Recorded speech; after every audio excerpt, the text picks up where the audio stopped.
Salut tout le monde, ici DGM974 et aujourd'hui on se retrouve comme j'avais promis pour une vidéo de profil de deck. Donc c'est un deck maître dragon mais sans Dragosac, sans Big Eye, sans compétence de percée. C'est un deck le moins cher possible mais qui reste jouable, qui reste vraiment très utilisable. Même en tournoi vous pouvez faire du résultat si vous voulez. C'est surtout pour ceux qui veulent tester les Mental Dragons sans forcément vouloir investir dedans. Donc cependant il y aura quand même certaines cartes qui sont quand même à devoir acheter, mais bon, il n'y a pas 50 € à dépasser, je pense, sauf pour l'extra deck. Et encore, l'extra deck peut se trouver assez facilement. Donc on commence tout de suite. Donc évidemment, si vous jouez Elemental Dragon, vous devez savoir comment ça se joue. Donc le principe, c'est d'utiliser les bébés dragons et les gros dragons pour spammer le terrain d'invocation spéciale, et aussi d'utiliser les effets des gros dragons afin de contrôler les terrains avec Burner, avec Blaster, de pouvoir utiliser Monster Reborn à l'infini pratiquement avec Redox, voilà, de spammer le terrain et d'avoir un contrôle absolu. D'autant plus qu'avec Sarcophage Doré et Super Rajeunissement, vous faites un CA assez conséquent qui va vous permettre de toucher assez vite les cartes importantes du deck. Donc le deck qui va se composer de 2 Reactan, 2 Stream, 2 Burner et 2 Tempest. Donc c'est les petits dragons, on les joue en 2 fois pour utiliser leur effet d'invocation spéciale, vu qu'ils sont facilement cherchables avec l'effet des gros dragons. Et surtout aussi parce qu'ils permettent d'activer l'effet des gros dragons étant donné qu'ils sont du même attribut. Ensuite on a 3 Redox, 3 Tempest, 3 Tidal et 3 Blaster. Donc leurs effets, vous connaissez tout je pense. Donc c'est invoquer SP en retirant 2 dragons, 2 monstres du même attribut, un dragon monstre du même attribut depuis la main et ou le cimetière.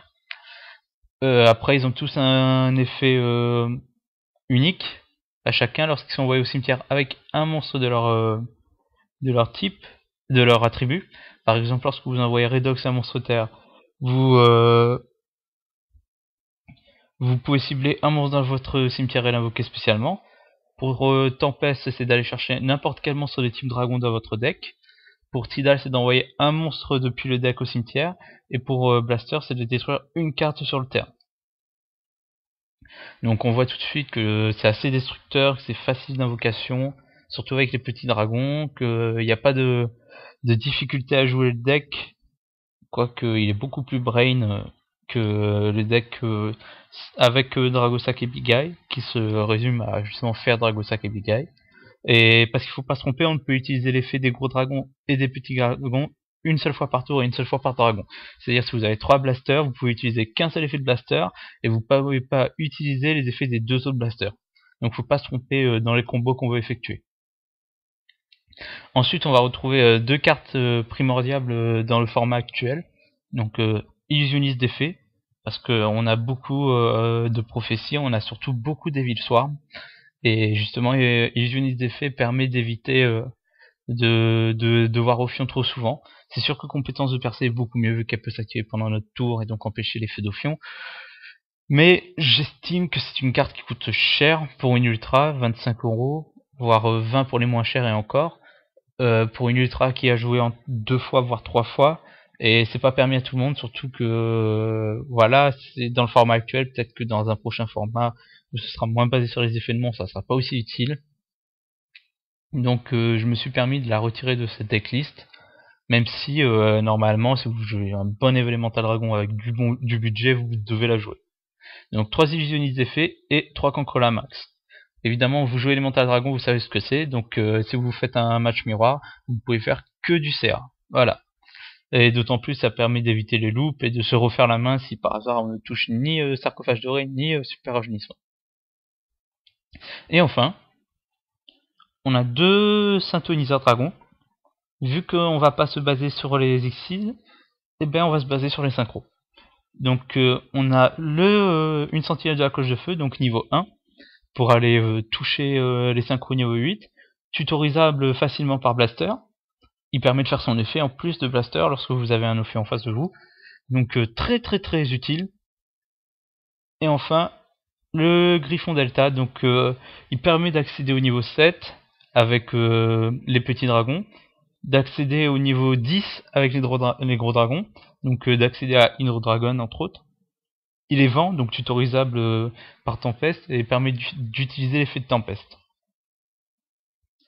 Ensuite, pour ce qui est des magies, donc on a un violent orage, un livre de la lune, un trou noir, donc pas de typhon parce que dans le format c'est pas très utile, vous ça aider. Pas de reborn parce que vous avez Redox, et surtout que les élémentales dragons vont se réinvoquer en continu, que ce soit depuis la main ou le cimetière. Donc c'est pas utile ici, je trouve reborn. Ensuite 3 sarcophages dorés, donc pour activer les effets des élémentales dragons et pour vider le deck plus vite. Une épée sacrée, parce que je trouve qu'à 2 c'est pas super utile, parce qu'il faut déjà avoir l'élémental dragon dans la main ou sur le terrain, et que sarcophage doré est plus utile vu qu'on choisit depuis le deck. Donc à 1 vous pouvez la jouer à 2, sinon je trouve ça peut être possible aussi. Et enfin 3 super rajeunissements obligatoires dans l'élémental dragon en utilisant les effets des petits, vous faites du CA. Voilà. Et surtout, ces 7 moteurs de pioche, ça va être utile pour toucher la carte qui va permettre de jouer élémental dragon sans Dragosac, sans Big Eye, absorption de compétences. Ça empêche les dragons de revenir en main en fin de tour. Ça annule prêtresse, ça annule Ophion, ça annule Castor s'il est invoqué après, vu que c'est un statut. Vous pouvez pas l'annuler avec Veiler, mais s'il y a absorption de compétences déjà présent sur le terrain, avant son invocation, il n'a pas ce statut de pouvoir invoquer normalement. Donc ça rend plus difficile l'invocation d'Ophion. Voilà, donc il y a 41 cartes, donc vous pouvez modifier après la formule, hein. Passer en une formule avec Dragon de la Lumière et des Ténèbres et Voyeur Eclipse, ça reste toujours possible d'invoquer le dragon, c'est beaucoup plus difficile certes, sans Dragosac, mais ça reste possible. Utiliser le visage nécro pour faire du CA et renvoyer dans le deck à la fin. Il y a beaucoup de possibilités avec Elemental Dragon. Je suis en train de tester, mais pour l'instant je trouve que cette version là du Elemental sans Dragosac est ma préférée en tout cas. Après je ne dis pas que c'est la meilleure, hein, c'est sûrement pas la meilleure d'ailleurs, mais c'est ma préférée. Donc ensuite l'extra deck, vous voyez, beaucoup de synchro, seulement 3 Exiled, j'ai pas mis niveau 4 ni niveau 3, je trouve qu'ils sont trop difficilement sortables, et que vaut mieux utiliser un synchro dans le format actuel, parce que Zenmain se fait rouler dessus, parce que Golem Acid se fait rouler dessus, il y a pas beaucoup d'options en 4 et en 3 dans le format je trouve. Donc au niveau des sets, donc 2 Gaia Dragon, si vraiment vous n'avez pas d'autres possibilités, voilà. Donc c'est toujours un pair de défense en plus. Et Gaios, parce que c'est le seul rang 7 sortable qui est potable pas trop cher. Donc vous sortez avec 2 Tidal, donc très facile de le sortir. Un effet de stream, et ensuite vous faites l'effet de Tidal, vous avez 2 Tidal sur terrain, vous faites Gaios. Donc énorme monstre pour moi, j'annule les effets des monstres qui ont moins d'attaque, et les monstres de niveau 8 ou plus peuvent pas attaquer, ça annule Dragosac, ça annule Big Eye, Grafa peut pas attaquer, Prêtresse peut pas attaquer, voilà, je veux dire, il y a beaucoup de monstres qui sont roulés dessus. Après il faut le protéger, mais c'est pas la question ici, c'est vraiment très fort. Ensuite sur les synchros, donc c'est essentiellement des niveaux 8 à niveau 10, et 3 niveaux 7, ainsi que Griffe d'Arsenal, parce que avec 4 synthoniseurs niveau 1, il est très facilement sortable, c'est en combo avec Guerrier Colossal, etc. Ça peut être en combo avec les dragons pour augmenter leur attaque, parce que je crois que sous absorption de compétences, lorsqu'elle est équipiée, le monstre gagne quand même 1000 points d'attaque, mais à voir, je sais plus. J'ai pas encore eu la possibilité de toucher cette carte lorsque j'avais absorption de compétences, donc j'ai pas vu sur Yu-Gi-Oh! Pro ce que ça donnait. Donc ensuite on a Stardust, évidemment. Guerrier Colossal, pour son effet de s'invoquer, il va se réinvoquer lorsqu'il est détruit. Et surtout c'est un ténèbre, 3000 d'attaque, 2800 pardon, donc qui va permettre l'utilisation du virus épidémique d'éradication pour tuer Prophétie. Donc c'est pour ça qu'on a aussi Dragon Rouge Arc-Démon, en plus d'être à 3000. Le Arc-Démon du monde mental, pareil, 2800 2700 ténèbres, et un effet très sympathique. Dragon de ferraille, évidemment. Dragon rose noir pour les 7.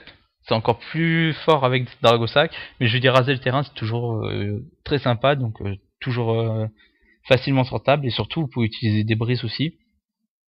Étant donné que Burner passe sous des brises, mais il faut déjà l'avoir dans le cimetière, donc j'ai pas pris l'option des brises. Quand il y aura le dragon Célestial Dragon, le synchro niveau 11, là oui je prendrai des brises, quoique Delta Flyer est pas mal, mais ça reste à voir, je suis en train de tester.